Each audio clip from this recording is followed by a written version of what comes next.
जय मसीह की दोस्तों, स्वागत है आप सबका एस गैंग टीवी में।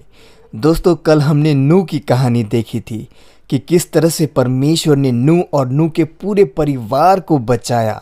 और आज के वीडियो में हम देखने वाले हैं दाऊद राजा की कहानी। परमेश्वर ने एक भेड़ चराने वाले बच्चे को किस तरह से राजा बनाया। दोस्तों, मैं आशा करता हूँ इस वीडियो से आपको बहुत आशीष मिलेगी और ये वीडियो अच्छा लगे तो लाइक ज़रूर करना। करते हैं वीडियो की शुरुआत।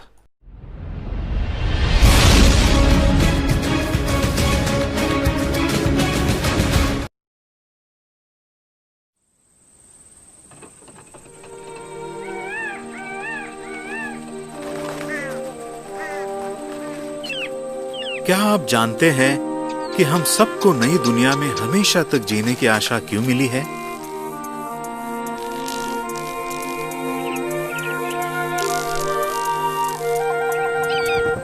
इसमें उस छोटे से लड़के का बहुत बड़ा हाथ है जिसने परमेश्वर पर भरोसा रखा था।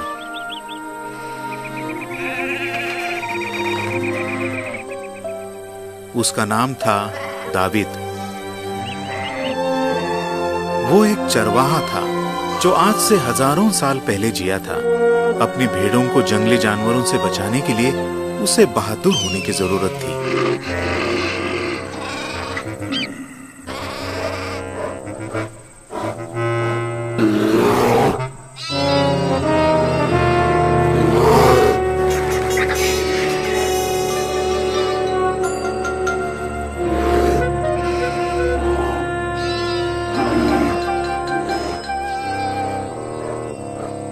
एक बार दावीद को एक भालू से लड़ना पड़ा।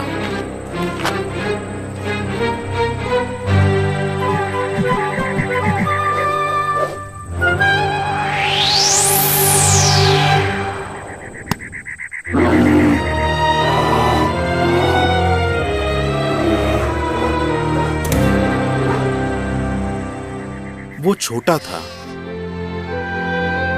मगर उसने हमेशा परमेश्वर पर भरोसा रखा।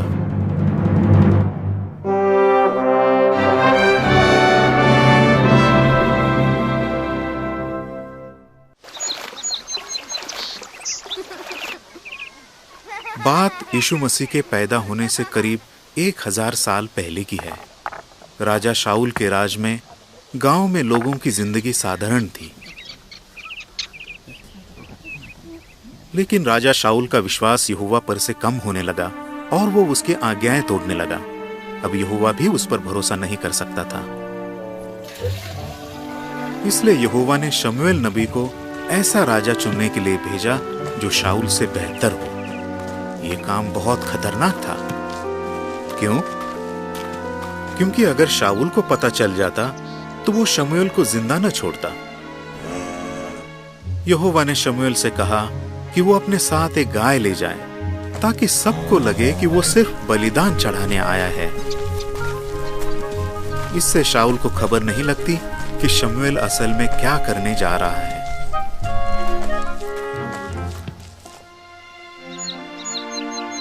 चलते चलते शमूएल बेथलेहम में यिशै के घर पहुंचा।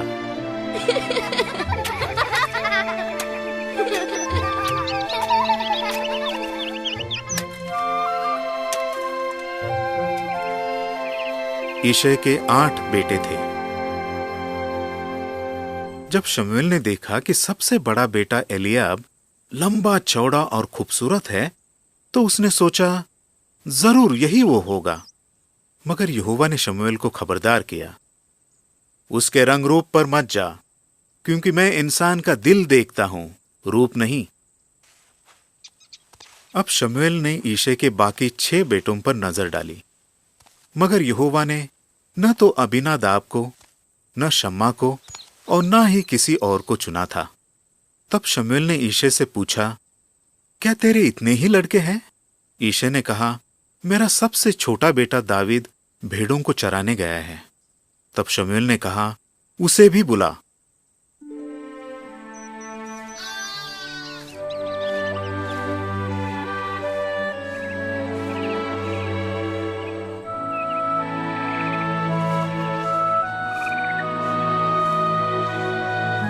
क्या यहोवा वाकई दावीद को चुनेगा? उसके भाइयों ने सोचा, ऐसा हो ही नहीं सकता। जब दावीद आया तो शमूएल ने देखा कि वो एक प्यारा सा लड़का है जिसकी सुंदर आंखें हैं, मगर वो अभी बहुत छोटा है।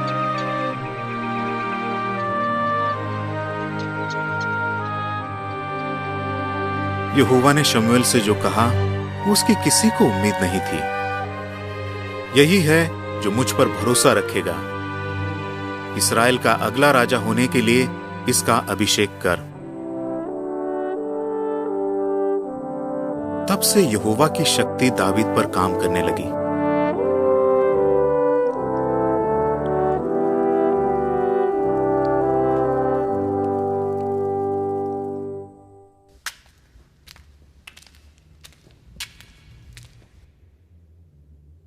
इस बीच राजा शाऊल के महल में उसके सेवक उसे खुश करने में लगे थे, क्योंकि वो बहुत चिड़चिड़ा हो गया था।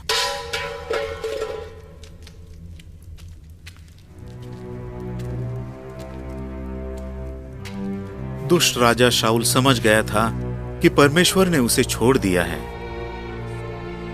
इसलिए उसकी दिमागी हालत बहुत बिगड़ गई और वो खूंखार बन गया। शाऊल के सेवक उससे डरते थे। ऐसा क्या किया जा सकता था जिससे शाऊल को अच्छा महसूस हो? उसे शांत करने के लिए कुछ उपाय करने की जरूरत थी। एक मंत्री ने सुझाव दिया कि क्यों न राजा को वीणा पर मधुर संगीत सुनाया जाए। इसलिए एक लड़के को बुलाया गया जो वीणा बजाने में माहिर था। जानते हो वो कौन था? वो था दावीद। दावीद का संगीत सुनने पर शाऊल का दिल खुश हो जाता था, इसलिए वो दावीद से बहुत प्यार करने लगा।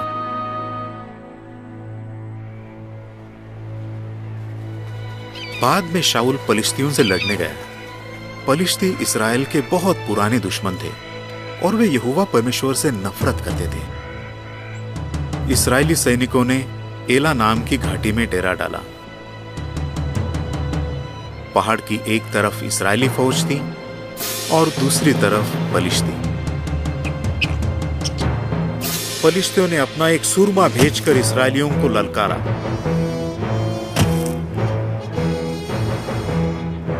वो दिखने में बहुत डरावना और 9 फुट से भी ऊंचा था। उसका नाम था गोलियत। गोलियत 40 दिन तक सुबह शाम इस्राएलियों को ललकारता रहा। इस्राएली सैनिकों, हिम्मत है तो अपने किसी आदमी को मेरे पास भेजो, देखता हूं कौन जीतता है। शाऊल और उसकी सेना डर के मारे कांपने लगी।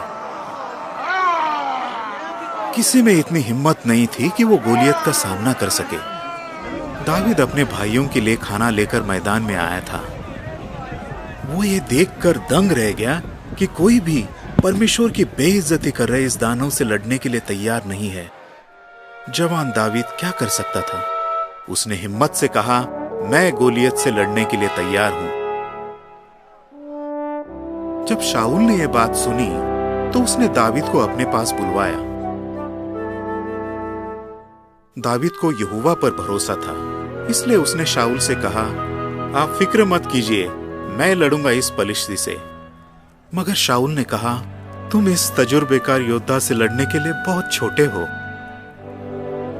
दावीद ने कहा, परमेश्वर ने पहले भी मेरी हिफाजत की है, वो मुझे इस पलिश्ती के हाथ में नहीं पड़ने देगा। गोलियत की मौत पक्की है, क्योंकि उसने जीवित परमेश्वर यहोवा का अपमान किया है। दावीद ने अपने साथ क्या क्या हथियार लिए? अपनी लाठी जिससे वो भेड़ों को चराता था, 5 चिकने चिकने पत्थर और अपना भरोसेमंद गोफन, बस और कुछ नहीं। जब गोलियत ने दावीद को देखा तो उसे अपनी आंखों पर विश्वास नहीं हुआ। ये लड़का, ये मुझसे टक्कर लेने आया है? क्या मैं कोई कुत्ता हूं जो तू मुझे मारने के लिए एक लाठी लाया है? मेरा पास तो आ, मैं तेरी बोटी बोटी करके परिंदों और जानवरों को खिला दूंगा। तब दावीद ने कहा, तू तो एक तलवार, भाला और बर्छी लेकर आया है, मगर मैं यहोवा के नाम से तेरे पास आ रहा हूं।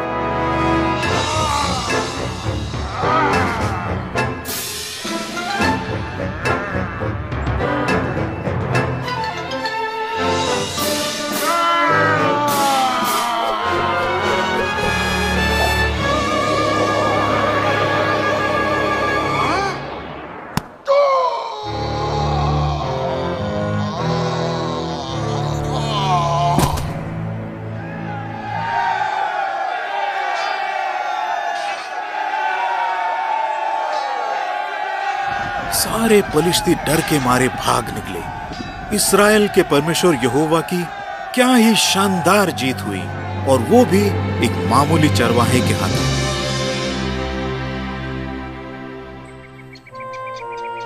जब शाऊल के बेटे योनातान ने इस लड़ाई के बारे में सुना तो वो दावीद की जीत से बहुत खुश हुआ। योनातान ने दावीद से जलने के बजाय उसकी खूब तारीफ की। वे दोनों एक दूसरे के जिगरी दोस्त बन गए। योनातान ने दावीद से वादा किया कि वो मरते दम तक उसका साथ देगा। दावीद की जीत के कुछ समय बाद शाऊल ने उसे अपने सैनिकों का सरदार बनाया। जैसे जैसे वक्त गुजरता गया, ये साबित होने लगा कि दावीद शाऊल से भी बहादुर है। जब शाऊल और दावीद लड़ाई से लौट रहे थे तो स्त्रियां उन्हें देखने के लिए दौड़ कर आई। उन्होंने नाचते गाते हुए उनका स्वागत किया। शाऊल ने तो हजारों को मारा है, मगर दावीद ने लाखों को। शाऊल को यह बात बर्दाश्त नहीं हुई। वो जलन के मारे कूदने लगा और दावीद से नफरत करने लगा। उसे दावीद पर भरोसा नहीं रहा, इसलिए वो उसे मार डालने की तरकीब सोचने लगा।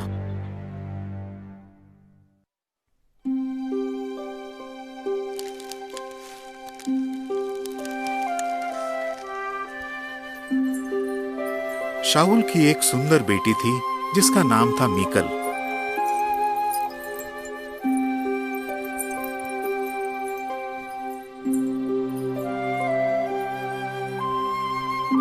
वो दावीद से प्यार करती थी, मगर शाऊल ये बात नहीं जानता था।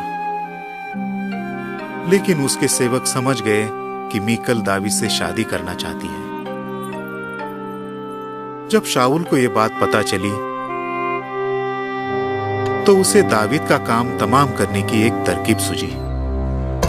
शाऊल ने अपने सेवकों से एक कहलवा भेजा, अगर दावीद 100 पलिश्तियों को मार डालेगा तो वो उसकी शादी मीकल से करवाएगा। शाऊल ने सोचा कि पलिश्ती दावीद को मार डालेंगे, मगर दावीद इस मुश्किल काम से डरा नहीं। वो अपने चंद आदमियों को लेकर पलिश्तियों से लड़ने निकल पड़ा। उसने सिर्फ 100 नहीं बल्कि 200 पलिश्तियों को मार गिराया।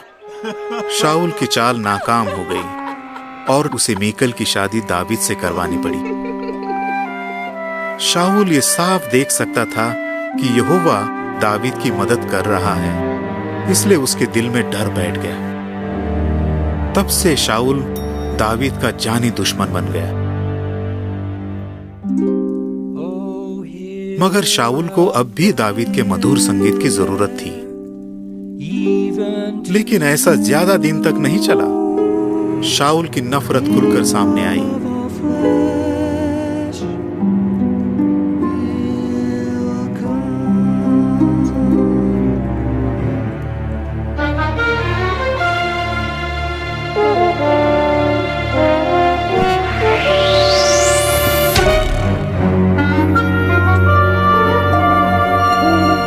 दावीद अपने घर को भाग गया।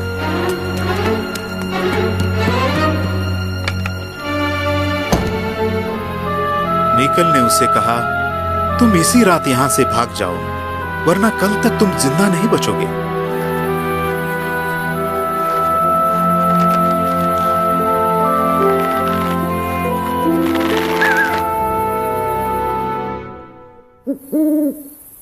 दावीद अपने कुछ आदमियों के साथ वीराने में छिपने के लिए भाग गया।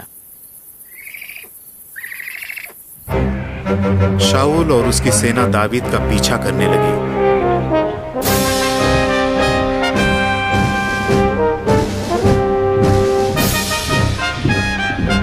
दावीद को मजबूरन वीराने में और अंदर तक भागना पड़ा।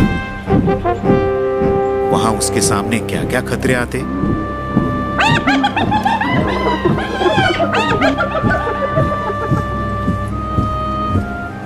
शाऊल ने चप्पा चप्पा छान मारा, मगर दावीद कहीं नहीं मिला।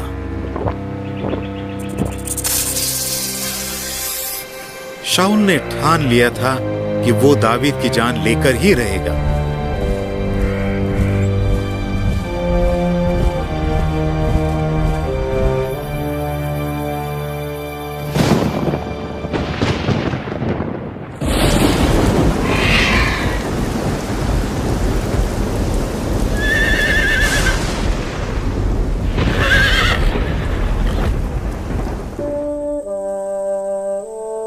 योनातान अपनी जान जोखिम में डालकर दावीद को ढूंढने निकल पड़ा।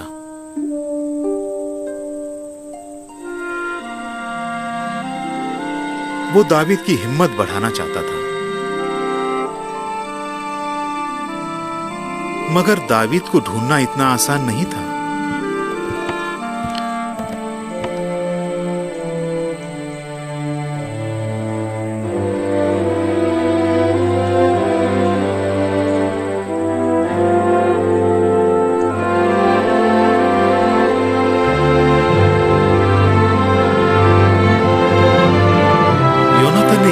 दावीद को यकीन दिलाया, तुम बिल्कुल मत डरना, मेरा पिता तुम्हें ढूंढ नहीं पाएगा।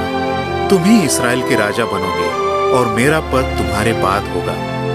उन्होंने एक दूसरे का वफादार रहने की शपथ खाई, मगर अफसोस ये उनकी आखिरी मुलाकात थी।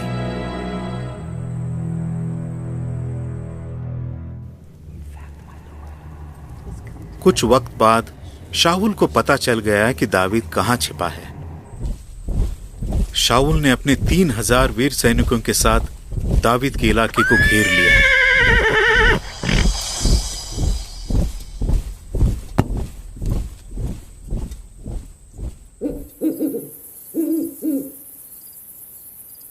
मगर दावीद के जासूसों ने पता लगा लिया कि शाऊल ने कहां पर अपना डेरा डाला है। इसलिए रात के वक्त दावीद अपने बहादुर भांजे अभिषेक के साथ दबे पांव शाऊल के पास गया।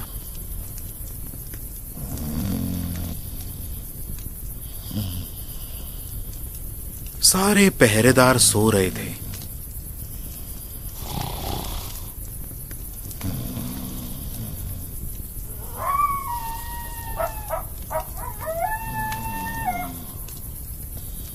दावीद ने देखा कि शाऊल डेरे के बीच गहरी नींद सो रहा है।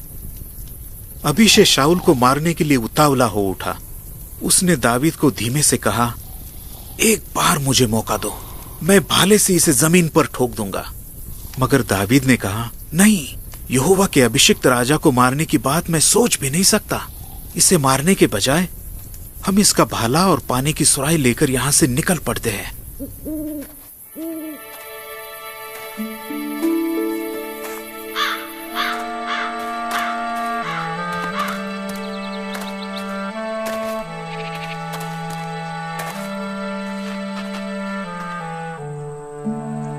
फिर पास वाले पहाड़ की चोटी से दावीद ने शाऊल के सेनापति को जोर से पुकारा, तुमने अपने मालिक, अपने राजा की हिफाजत क्यों नहीं की?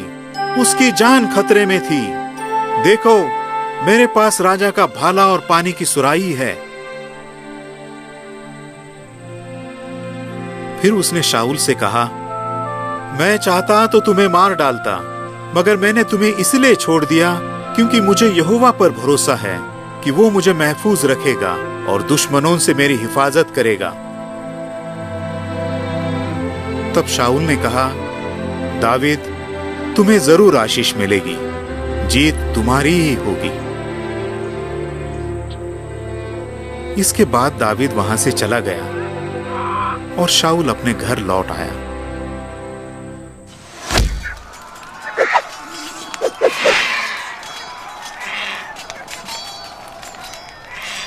इस्राएलियों और पलिश्तियों के बीच लड़ाई चलती रही, मगर इस बार इस्राएलियों का बुरा हाल हुआ। गिलबो पर्वत पर पलिश्तियों ने शाऊल को चारों तरफ से घेर लिया और उन्होंने शाऊल के 3 बेटों को मार डाला। इनमें से एक था योनातान, दावीद का सबसे भरोसेमंद दोस्त। इसके बाद शाऊल दुश्मनों के तीरों का निशाना बना। वो बुरी तरह घायल हो गया। शाऊल दुश्मनों के हाथों नहीं मरना चाहता था, इसलिए तलवार पर गिरकर उसने खुद अपनी जान ले ली। दावीद हमेशा से शाऊल का वफादार था, इसलिए शाऊल की मौत से उसे इतना दुख हुआ कि उसने अपने कपड़े फाड़ लिए। दावीद और उसके आदमी छाती पीट पीट कर रोने लगे और उन्होंने उपवास किया। दावीद ने उनकी याद में एक दर्द भरा गीत भी रचा। मैं पूरी तरह टूट गया हूं, शाऊल और योनातान दोनों की मौत एक साथ हो गई है। मेरे भाई योनातान, तुम मेरे सबसे करीबी और सच्चे दोस्त थे।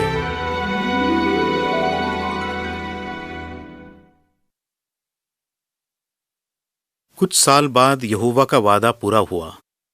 उस पर भरोसा रखने वाले दावीद को ताज पहनाया गया और उसे इस्राएल का राजा बनाया गया। बाद में दावीद ने यरूशलेम में अपने लिए एक महल बनवाया। यरूशलेम का नाम दावीदपुर पड़ा। यहोवा की उपासना के लिए दावीद में इतना जोश था कि वो करार के संदूक को यरूशलेम ले आया। ये एक पवित्र बक्सा था जिस पर सोना मढ़ा हुआ था। यहोवा की उपासना में इसका इस्तेमाल होता था।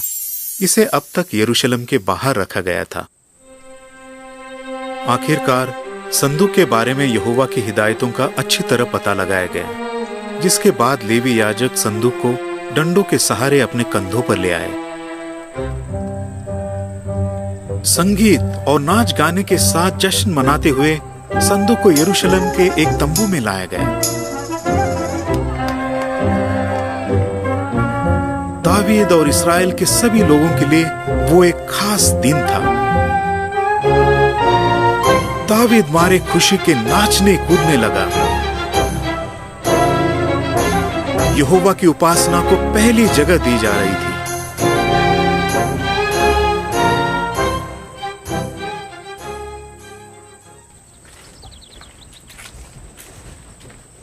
दावीद अपने राजमहल में खुश और महफूज था, मगर उसे अफसोस था कि सच्चे परमेश्वर का संदूक एक मामूली तंबू में रखा हुआ है। वो यहोवा के लिए एक आलीशान मंदिर बनाना चाहता था, मगर क्या यहोवा इसकी इजाजत देता?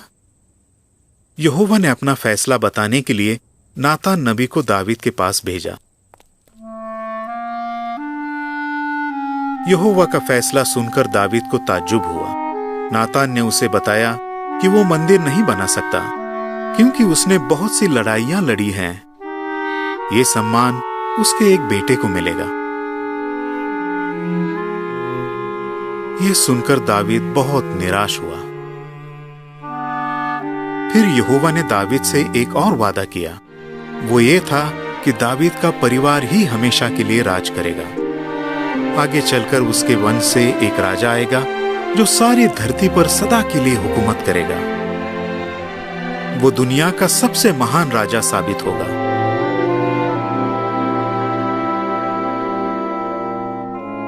लेकिन कुछ वक्त बाद दावीद की जिंदगी का सबसे दुखदायी दौर शुरू हुआ। एक भला राजा होते हुए भी वो कुछ गंभीर पाप कर बैठा। उसने एक दूसरे आदमी की पत्नी बतशेबा को नहाते हुए देखा। उसके मन में गलत ख्याल पैदा हुए। उसने बतशेबा को बुलवाया और उसके साथ सोया। फिर उसने बतशेबा के पति को लड़ाई में मरवा डाला। यहोवा ने नातान के जरिए दावीद को बताया कि उसने जो किया वो बहुत बड़ा पाप है, मगर यहोवा ने उसे मौत की सजा नहीं दी, क्योंकि उससे राज का वादा किया गया था। फिर भी उसे कड़ी सजा जरूर मिलती। दावीद अपने किए पर बहुत शर्मिंदा था। उसने रो रो कर भजन 51 में लिखा, हे परमेश्वर, मुझ पर रहम कर। मैंने तेरे खिलाफ पाप किया है और जो तेरी नजर में बुरा है वही किया है। यहोवा ने दावीद के गंभीर पापों को माफ कर दिया।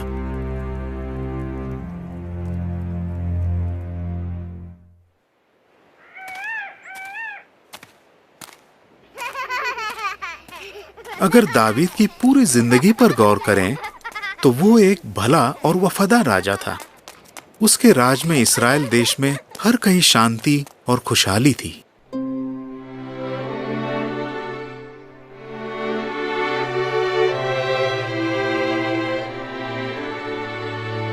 जब दावीद बूढ़ा हो गया तो उसने अपने बेटे यानी अगले राजा सुलेमान को कुछ अनमोल सबक बताए जो उसने खुद अपनी जिंदगी में सीखे थे। चाहे तुम्हारे सामने कितनी ही मुश्किलें क्यों ना आए, यहोवा पर हमेशा भरोसा रखना, हिम्मत से काम लेना और यहोवा पर विश्वास रखना, फिर चाहे उसके वादे पूरे होने में वक्त ही क्यों ना लगे। परमेश्वर की बताई राह पर चलना और अपनी गलतियां कबूल करना।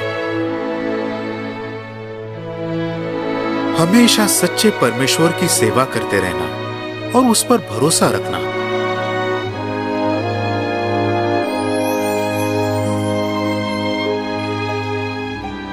याद रखना, यहोवा ने हमेशा तक कायम रहने वाली जिस हुकूमत का वादा किया है, उसका राजा हमारे खानदान से आएगा। राज के बारे में यहोवा का वादा उस वक्त पूरा होने लगा जब सुलेमान इस्राएल का अगला राजा बना। इसी वादे की बदौलत आगे चलकर राजा होने के लिए यीशु मसीह का अभिषेक किया गया।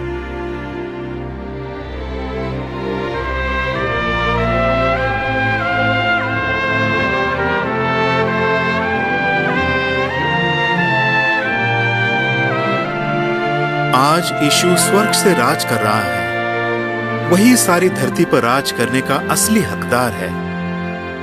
आने वाले फिरदौस में उसी का राज होगा।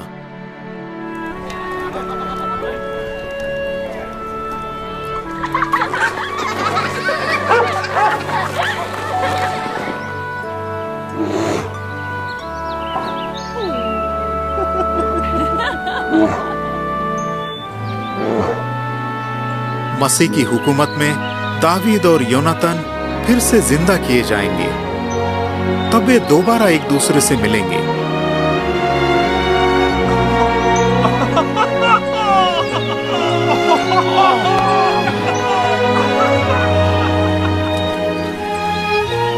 अगर आप भी दावीद की तरह आशीष पाना चाहते हैं तो वफादारी से यहोवा की सेवा करते रहिए। तब आप परमेश्वर की नई दुनिया में दावीद और योनातान के साथ हमेशा हमेशा तक जी सकेंगे।